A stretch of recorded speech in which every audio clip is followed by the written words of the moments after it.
So just the other day I filmed a rather long, like hour of footage from down in the lower portions, but I did want to film some higher up stuff and show what's going on. Still downslope a little bit, so not way up top, but this is a ghost pine, California foothill pine, Pinus sabiniana, and really excited that this one survived winter, because there's a lot of conflicting information on what their cold tolerance is, but it survived negative 15 degree weather with like negative 35 wind chills. So really nice that it's still here, and I've got another one as well. And I'm going to creep up top to the drier areas and just show a little bit of what's going on up there. Okay, so here we are up top in the dry and exposed, as you can see by just how much more senesced and desiccated everything already is up here. But never fear, the gnome never loses his Christmas spirit. Got a black locust right here. This is actually like right outside my front door. So this guy, the intention is that it will provide me some shade over here eventually. This one grew, it was kind of up here last year, just not getting, much water. It's real dry up here. And I had the brilliant idea to just start dumping my coffee grounds here. That little bit of moisture and the nitrogen from the coffee grounds really seemed to perk it up. It grew real nice, like way up here. Unfortunately, the repeated late frosts we had this year knocked it back a little bit more each time until it was alive just down at the base. But it's adjusting, It'll learn our climate here over the next few years, and yeah, really happy to have it. Got a service berry right next to it. This one, similar story. It grew pretty well, but instead of getting knocked back by frost and stuff, it had its top eaten off by a deer. But, doing well. Berries ripening in the June sun. I finally found somebody up here that would sell me manzanita. We'll see if that manages to survive being transplanted. It's looking a little bit rough, but it's still alive for now at least. I might give it some water and stuff just while it's getting established. This is one of my beautiful sagebrush specimens. I planted a lot of sage up here because it is dry steppe land. We are in a semi-arid environment. These are the predominant, vegetation just a short ways away on the Columbia Plateau. So we're just off the plateau here. Some nice fescue behind it.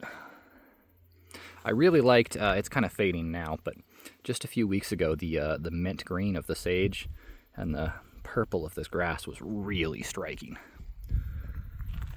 So cool to have that stuff up here. This is actually filling in really nicely. There is, pardon my shadow. So lots of like buckbrush, ceanothus, California lilac growing up here. That's a little small one that just self-seeded there. There's a buffalo berry here. And I think this might be a russet buffalo berry, but it could be a silver. I don't know for sure. But the simple fact that it has survived up here in the high and dry is really nice. Got a ponderosa pine. That's just a volunteer recruitment. That will eventually get cut. I will let it grow for a while, but it would shade solar panels and stuff where it is, so eventually it will get cut back. The yarrow is popping off real nice right now, all over. It's actually kind of starting to fade. It was at its peak just maybe a week ago. But more of the sagebrush. I planted 10 of them up here initially, with the thought that as they started flowering and stuff, I could propagate them myself, or that they would do so on their own. It is also worth mentioning that this is mountain sagebrush specifically. So Artemisia tridentata vassayana, subspecies vassayana. I quite like them. They're really nice. You can see this one getting ready to flower there. I believe that's the male flowers. And the fact that it is officially summer means that winter is coming. So pardon the chaotic firewood cutting operation here. I tend to cut stuff into lengths and then haul it up here where I can reach it with my electric saw. I cut it into lengths with the battery powered one and then cut it into rounds with the plug-in. This is the annual garden.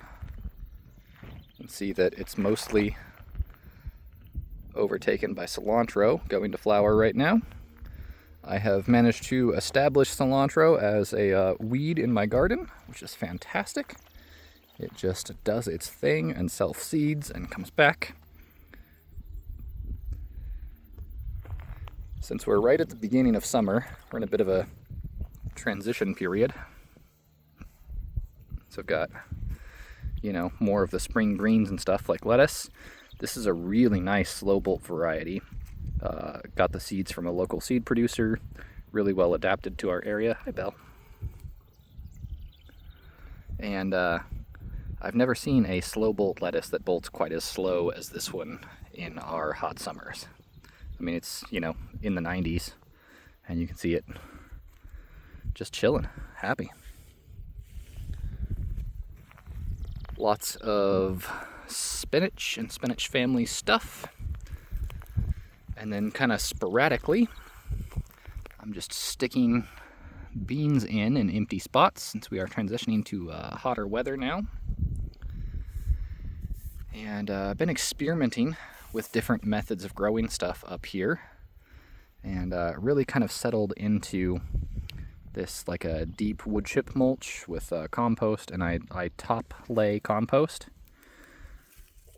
like early in spring and let it wash in, kind of similar to like that lasagna gardening method, if you've heard of that. And then I'm going to stick with permanent beds, permanent paths from now on. So I'll just let this get more compacted and it'll become more clear what's what over time. Got red Russian kale, which grows really, really well here. Really happy with it every time I've grown it. It handles the heat and the harsh sun really well, but also manages to, at least occasionally, overwinter, which is phenomenal. This is the method that I've kind of settled on for growing like more summer crops, like tomatoes, which is using oyas. So these are unglazed terracotta.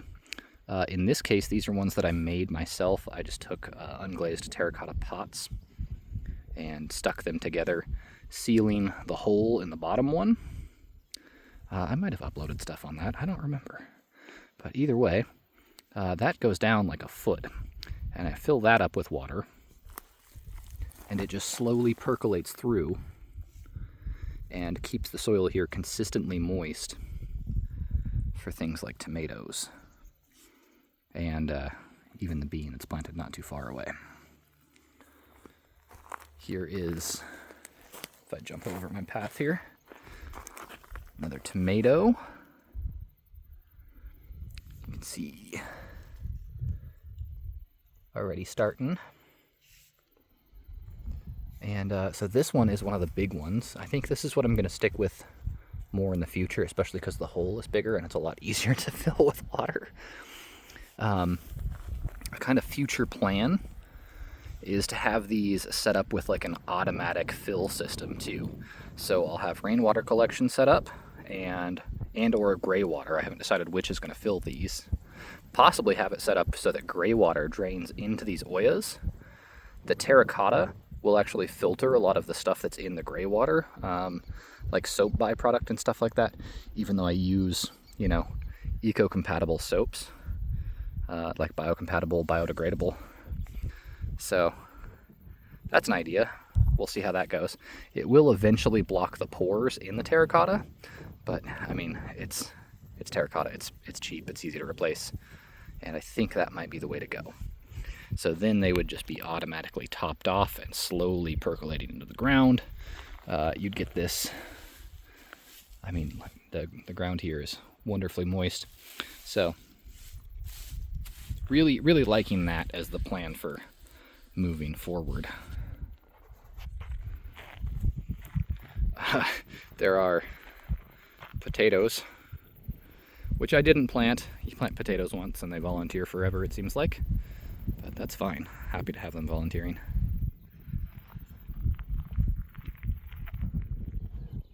So here we are up top.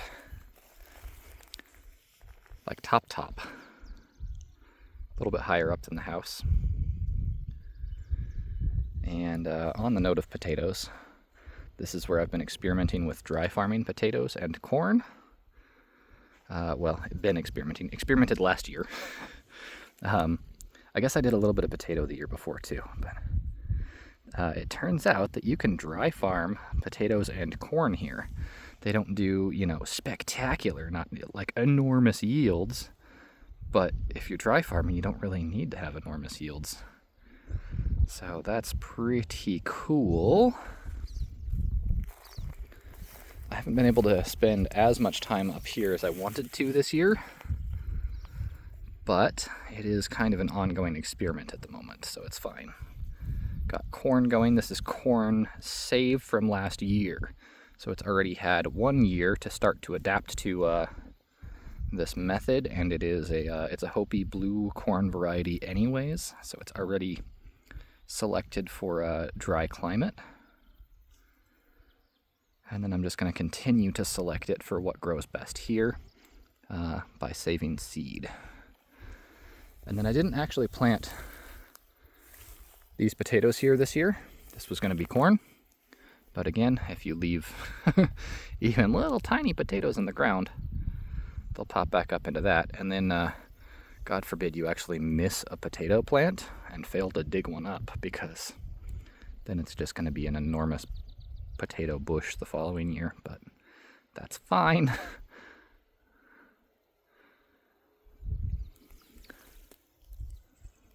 And then, yeah, didn't get around to planting this section. Really? Tell the internet all about it.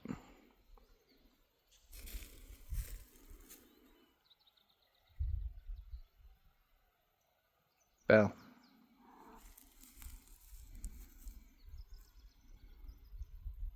She says it's starting to get hot and she wants to go inside. Oh, look at that. The sun went behind a cloud for you. Ask and you shall receive.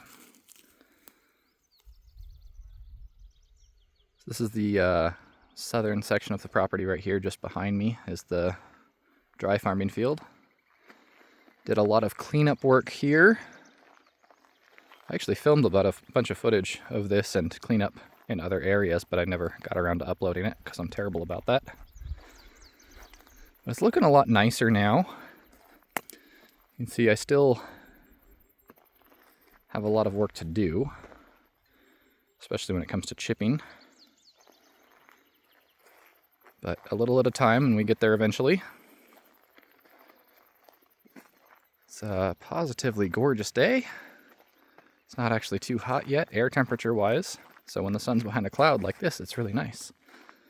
But we are in a time of year where solar radiation is intense, and there it is. Instantly hot. I haven't got around to rebuilding the greenhouse over here yet. That was something that I wanted to get done this year, but there's been too many things on the to-do list, and it's not that important. I'm being followed. Serviceberry here, surviving despite the fact that it's out on its own, lots of exposure.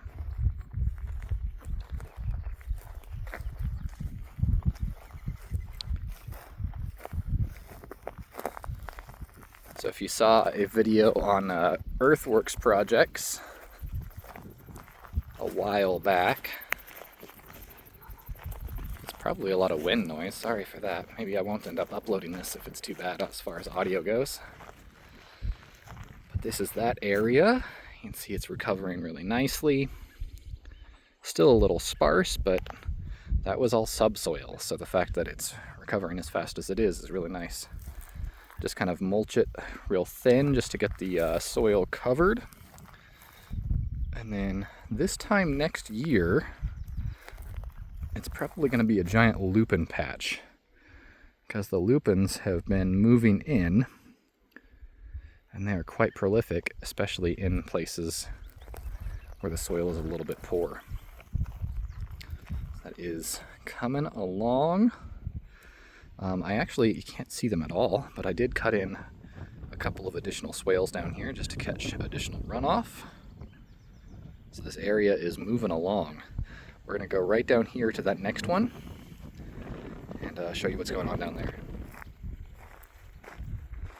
So here we are walking down the eastern property line. Cat is following me and whining about it. Please come back, I want to go inside. Alright, so this is that other cut. So I actually, once again, filmed a bunch of video about working on this early in the year, but never uploaded it. Didn't have quite enough to call it finished, I guess. I don't know. But this was an area that was cut with a machine to make this little quad road, because it dips down into a gully and then comes back up. So we laid some logs down here and cut and filled to create a little catchment area. But the machine, it was cut way too deep and way too steep. Just bucket grabs. So it had been on my to-do list to come through here and fix this, and I finally got around to it. So I took a lot of logs and laid some logs down in the bottom here, and then reduced the slope here, burying those logs in. And I transplanted a bunch of stuff into the area. Laughing at the cat. And it's coming along really nicely now. So that was earlier this year, and it's already looking better than it did before, despite all of that additional disturbance. So looking forward to seeing how that continues to evolve. A lot of what I did transplant into here is things like wild strawberry. So those should spread out and cover the ground really well. And they should do well. There's an aspen in there. This area is still basically just subsoil, and you can see this is more what it looked like before. But this is just a cane granite, so what I'm going to end up doing here, see I stuck a couple logs there on contour, and I'm going to dump some soil, like from the pond or from other silt traps and stuff like that, in here, and then seed some stuff just to get some actual soil there. You don't have to follow me. Of course she does.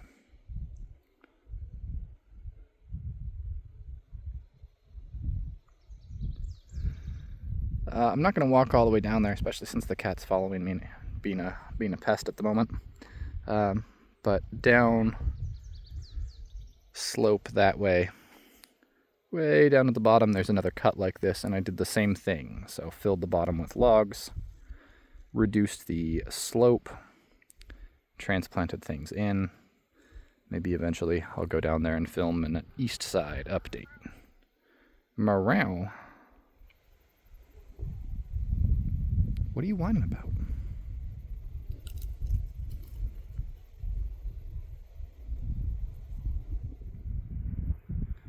All right, back up top, Sans cat, but possibly with more wind noise.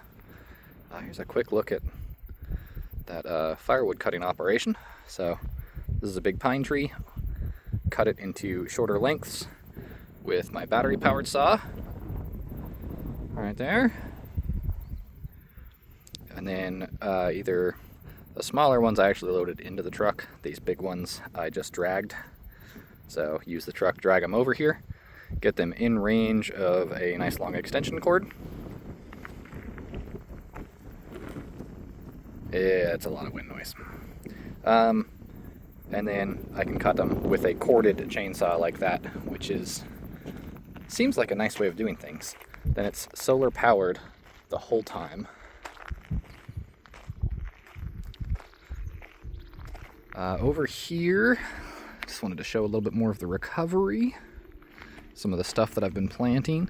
Again, up top, I've been focusing more on dryland stuff that can handle the increased exposure. Obviously, once upon a time, there were, large ponderosa and large Douglas firs, but getting them established with no nurse trees is a little bit tough.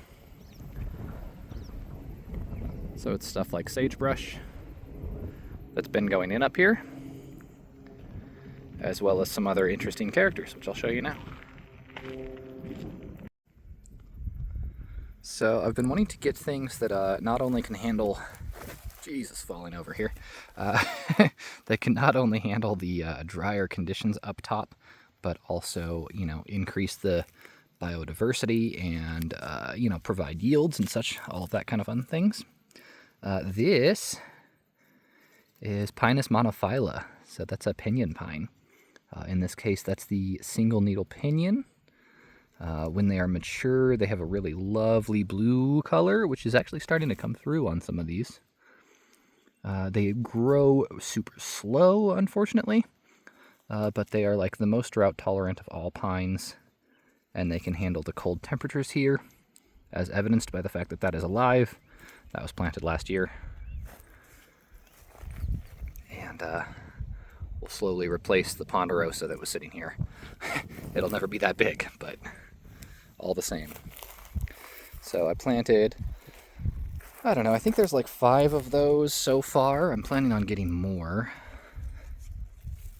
But, it's a start, little at a time. And then other stuff that's going in up here is things like juniper. So there were not any junipers here before the fire, but they grow natively not terribly far away, and they can handle the extreme dry. So this is Rocky Mountain juniper, Juniperus scopularum, I think. Something along those lines anyways. And they seem to be doing pretty well. Again, they don't grow super fast, but they survive. And I don't water these at all, so, they were able to establish without much attention as well.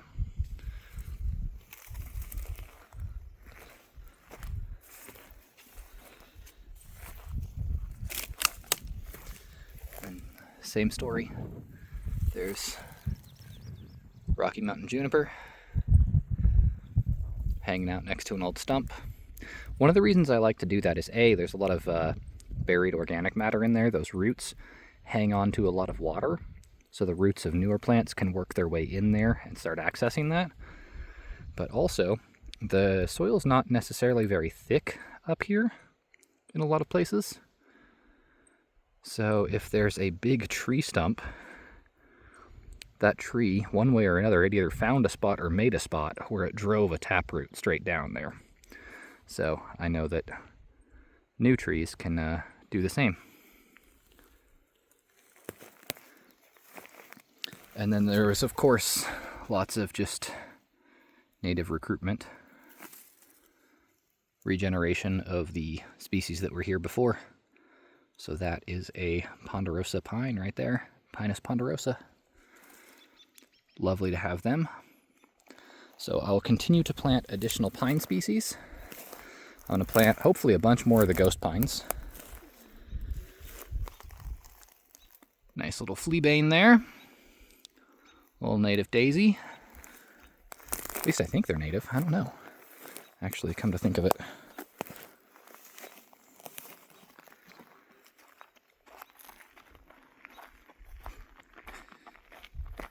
You can see there's plenty more stuff awaiting the pleasure of the wood chipper.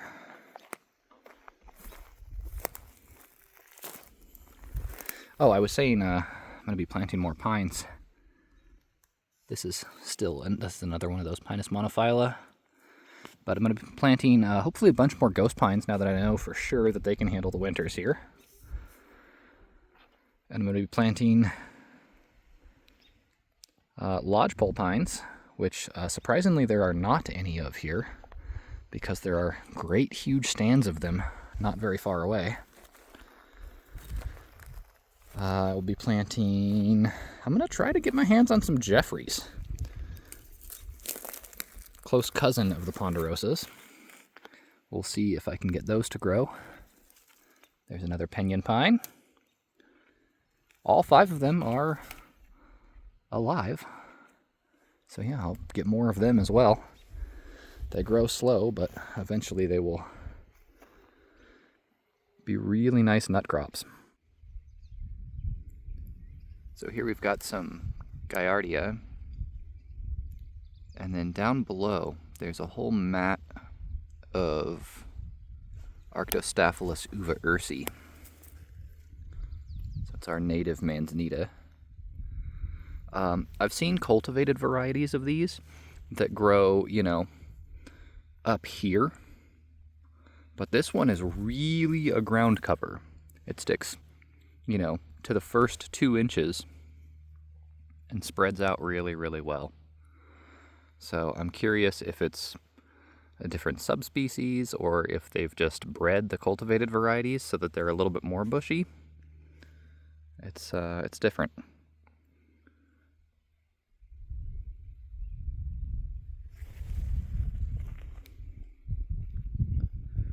Really cool to see it spreading out like that though. And I just adore these native fescues.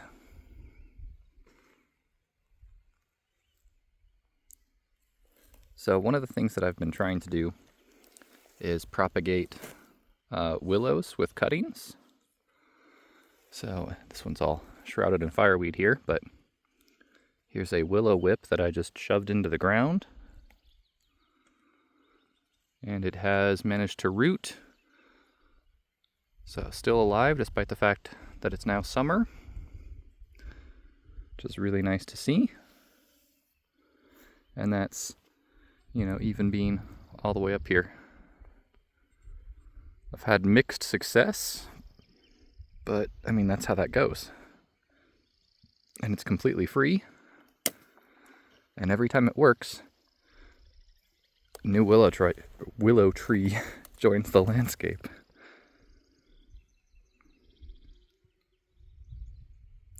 Here's another one of these willows. And this one I didn't even trim down or knock buds off of or anything like that. It's just a bit of willow that I pruned and shoved into the ground. So really cool whenever that actually works. And then this one is hopefully going to provide some shade. It's right on a switchback on the path as it starts to go downhill. And there's also a larch planted right there. Hopefully going to contribute to that shade at some point as well. So really cool that those are doing well all the way up here. That larch, since it's right next to the path, I was able to give some water in its first year, but I've been trying to cut back and force it to drive a taproot down. You can see once again, planted right next to a big old stump. That was a pretty good sized ponderosa at one point, with smaller trees all around it as well. So if it can get its taproot down, there's water down there for it to find. So this is right on the southern property line, right on top. We've got more of these Rocky Mountain junipers. These ones went in as little tiny plugs, and they're doing pretty good. I planted 4 over here. One didn't make it pretty much immediately, but the other 3 are still alive for now.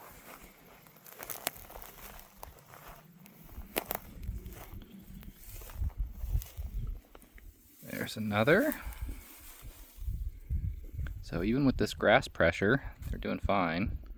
Looks like he might have had his top eaten off.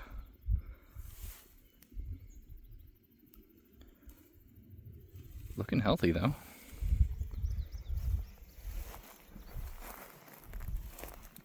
Where is it? There it is.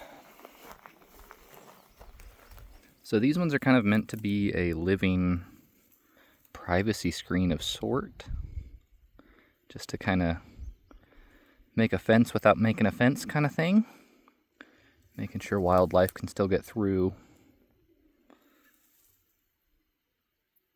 Really lovely plants.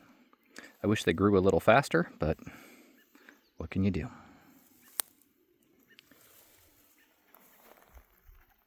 Well, that's about all that's going on up top here.